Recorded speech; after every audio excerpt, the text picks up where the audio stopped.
এটা আমার আম্মা জানের বাড়ি। এভাবে ভেঙে ফেললে বুকে খুবই ব্যথা।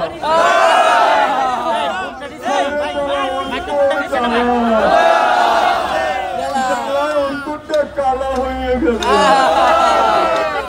আমরা 16 বছর ক্ষমতায় থাইকা এত ভালোবাসা দিলাম, আর তোমরা আমাদের সাথে এমন করতে পারলে। এই কষ্ট আমি কোথায় রাখি?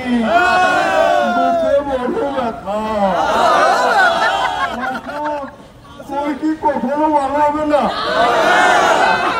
তুই কি পারলে এই বাড়িটা ভাঙতে?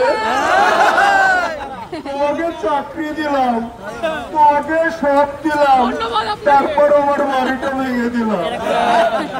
এইটা তো তোমাদের পিতার বাড়ি ছিল, পিতাকে ভাবে অপমান করলাম। আমার মুখে খুব ব্যথা, এই ব্যথা আমি সহ্য করতে পারবো না।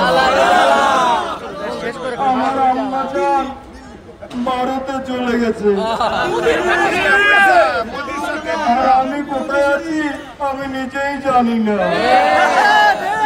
ওবায়দুল কাদের সাহেব, আপনি তো এখন বক্তব্য দিতে পারেন না, এখন তো আমি আপনার বক্তব্য দিয়ে দিচ্ছি। আপনি দেশে ফিরে আসেন, আমরা আপনার সাথে খেলা করতে চাই। ওই যে দেখেন উপরে সবাই খেলা করতেছে,